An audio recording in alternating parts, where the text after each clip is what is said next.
Kaixo, ongi etorria, kombinazio zenbakiak aztertuko ditugu. Zenbaki hauek kombinaziotan azaltzen dira.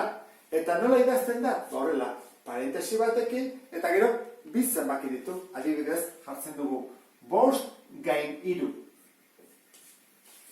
Horren hemen dugu, n gain m. Gainean daulako. Ta, zer egiten da? Jartzen da, n faktoriala, m faktoriala, eta gero, kenduaren faktoriala. Beti izango da n, m baino handiagoa edo berdina. Ez eta izan txikiagoa. Orduan, hori ulertuta, definizioak goazen 4 adibide hauekin ikusteko zer propietate betetzen dituen. Tola, praktikatzen dugu kombinazio zenbaki hauek. Honek zesan nahi du, zenbaki bat gain 0. Orduan, honen definizioan egingo genuke n faktoriala, zati, eta horren 0 faktoriala, bider, kendura, hada, n ken 0 faktoriala. N faktoriala dugu goian, behar dugu 0 faktoriala da bat, hori ikusi dugu, eta n ken 0 da n, horren n faktoriala. Kentzen badugu, bat. Horren, hau da, bat. N gain n. N faktoriala, dio, n dekoaren faktoriala, bider, kenduraren faktoriala. Hau da, n faktoriala, hau n faktoriala, eta hau n kenera da 0. Horren da, 0 faktoriala, eta hori da bat. Horren, n faktoriala da bat, eta hori da bat, beraz, hori da bat. Zer gauza gertatzen den ez da? Bat eta bat. Horren, gain 0 denean, edo gain bere burua, atatzen da bat.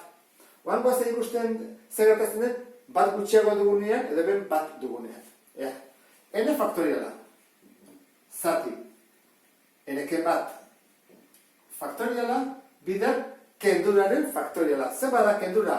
Da, N-ken bat. Guatzen zer jaitesan horak entzen den, ez dago arazorik ez. Ikurak aldatu. N-ken N ezarez, beraz, hau da bat. Horren, bat faktoriala. Edo bat, kenduko dugu, ezta?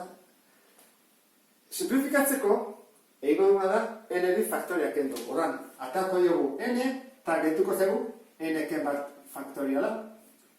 Justu behan dugun berdinak, hori egin dudana, n da. Horren, n gain n-ken bat, n. Eta zer gertatzen da hemen, ea zuri atatzen zaizu neri baino lehenago. Zer egiten da, n faktoriala, behan bat bider, kenduraren faktoriala. Zer egingo diogu honi, faktorio bat atera, hola giltzen da bat gutxiago hemen, eta haukenduko dugu n-ken bat faktoriala. Kendu eta kendu, n, betu. Simetrikoa, ze polita ez da? Bueno, ulertu duzulakoan, beste bat arte. Agur?